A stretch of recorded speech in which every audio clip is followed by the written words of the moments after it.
Hi Teresa, fancy bumping Rush, into you. I know, look at that. Are you enjoying the event so far? Awesome, yes. Nice and busy, everyone's here, it's great. I mean, smart energy has really gone from strength to strength. This year's, it just seems very spacious.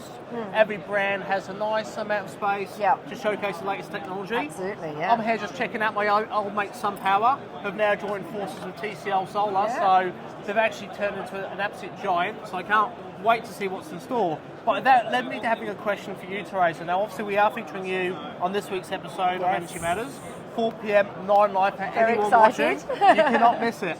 And I think one of the things that triggered my mind when I first saw you was when an organisation goes through a large restructure, potentially there could be a whole bunch of redundancies.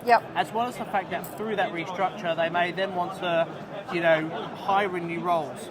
How can Careers for Purpose help in that kind of situation? Yeah, we see this quite a lot because there's not only redundancies potentially because of, you've got similar skill sets within both businesses, and so there might not be enough roles for everybody. But also it can also trigger a lot of people leaving the newly acquired, entity. They may just have concerns about whether or not they're the right fit for them. And I think that loyalty sometimes has gone. Perhaps the old CEO is gone, and now there's a new CEO from the new acquisition.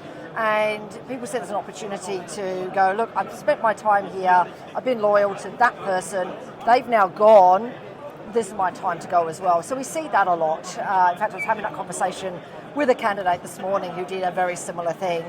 And their CEO left through an acquisition, and then lots of other people left. So it can be really damaging. So a company buys another company, they lose some staff through redundancy, but then they can also lose some staff that they didn't want to lose.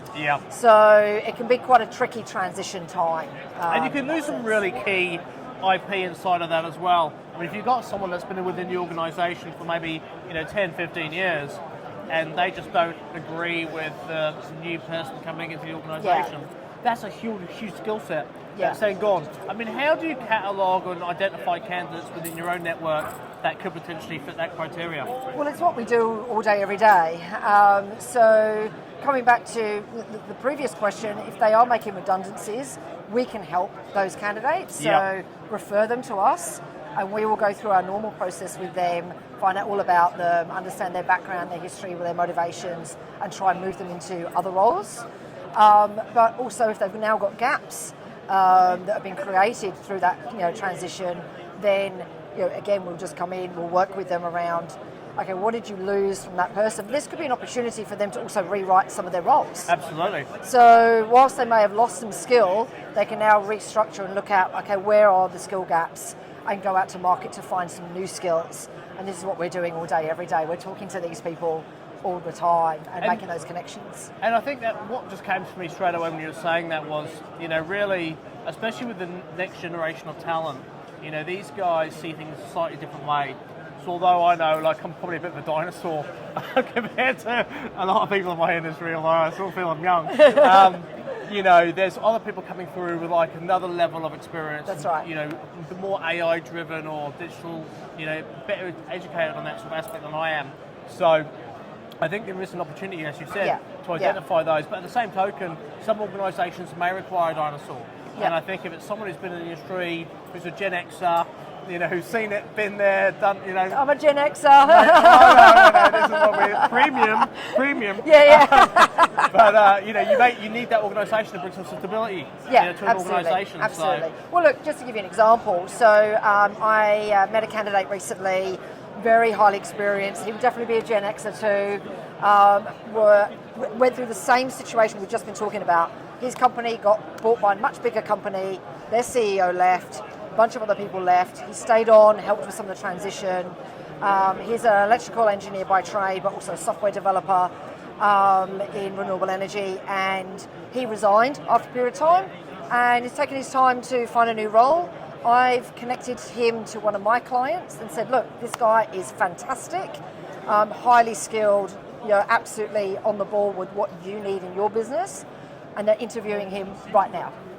So, that's the sort of thing that we do. Working both with the candidate and meeting his needs, and the client that didn't necessarily know they had a need, but they saw him through me and went, oh yeah, this guy's spot on, we want to see him. So, absolutely perfect. yeah. And I know our industry, I'm not going to mention any names here, but there's often people it's not overly transient, but it is transient.